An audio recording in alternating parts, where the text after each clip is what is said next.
नमस्कार दोस्तों आज हम बताएंगे कि कोई भी दीवार होती है, उस दीवार में कितनी ईंटें लगी हुई होती हैं। इस प्रकार से जो ईंटें लगी होती हैं उस दीवार में हमें काउंटिंग करना है कि कितनी ईंटें लगी हैं। दोस्तों हम एक्यूरेट तो नहीं नाप सकते, बल्कि एक लगभग एक अंदाज़ निकालते हैं कि इस दीवार में कितनी ईंटें होंगी। तो मान के चलते हैं कोई जो दीवार है, उस दीवार की लंबाई है 50 फुट। ये मान के चलते हैं 50 फुट है, और इसकी ऊंचाई मान लेते हैं 10 फुट है। हमारी 10 फुट ऊंची दीवार है और 50 फुट लंबी है। अब हमें क्या करना है, इसकी ऊंचाई है 10 फुट, और जो दीवार की मोटाई होती है इस साइड में, जो ये मोटाई है, तो मोटाई तो एक ईंट की जब हम दीवार बनाते हैं तो जो ईंट की मोटाई होगी वही दीवार की मोटाई होगी। मान के चलते हैं इसकी मोटाई 9 इंच है। अब हम एक ईंट की बात करते हैं। एक ईंट है तो इस ईंट में जो इसकी जो लंबाई होगी वो 9 इंच होगी, क्योंकि इसी से दीवार बननी है। तो जब इसकी 9 इंच होगी तो दीवार की भी 9 इंच होगी। तो हम एक काम करेंगे, कैलकुलेशन ज़्यादा ना करने के लिए 9 इंच इसमें से भी हटा देंगे, 9 इंच इसमें से भी हटा देंगे। अब हमें केवल ये वाला सरफेस दिख रहा है, इसी सरफेस से हम इसकी कैलकुलेशन करेंगे। तो ये वाला जो है इसकी 4 इंच चौड़ी और 2 इंच ऊंची जो है एक ईंट हो गई। तो एक ईंट का जो दिख रहा है इसका जो सरफेस होगा वो 8 वर्ग इंच होगा, ठीक है। और जो दीवार हमें दिख रही है, दीवार का एरिया कितना होगा, तो जो दीवार का एरिया है जो दिख रहा है हमें, तो 10 × 50 यानी 500 वर्ग फुट होगा, ठीक है।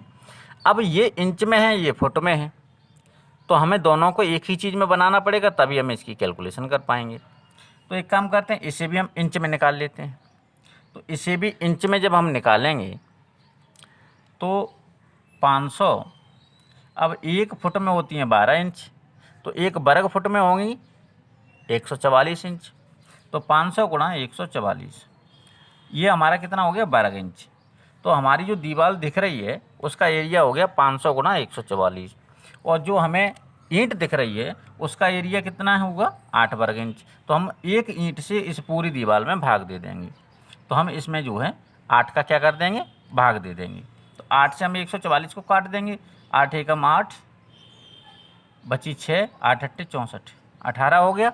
अब 18 का हम 500 में क्या कर देंगे, गुणा कर देंगे। तो 18 पंजे 90, तो 9000 ईंटें आ चुकी हैं। अब आप यहाँ पर देख रहे होंगे कि 9000 ईंटें, तो हम पूरी दीवार को जब ठोस मान रहे हैं तब 9000 ईंटें आ गई। लेकिन अब यहाँ से कैलकुलेशन हार्ड हो जाती है, क्योंकि अब दीवार में मसाला भी लगा होता है, सीमेंट लगा होता है। तो कितना, कोई मिस्त्री होता है तो वो 10% लगाता है, कोई मिस्त्री 12% लगाता है, कोई 15% तक मसाला लगा देता है। तो अगर 15% मसाला होगा तो ईंटें कम होंगी, 10% होगा तो ज़्यादा होंगी। तो अब इसमें मसाले की हम आपको दीवार देख के ही बता सकते हैं। जब ऐसी दीवार में यह मसाला लगा हुआ है, यहाँ से लेकर के 10 ईंटों की लंबाई हम नाप लेंगे।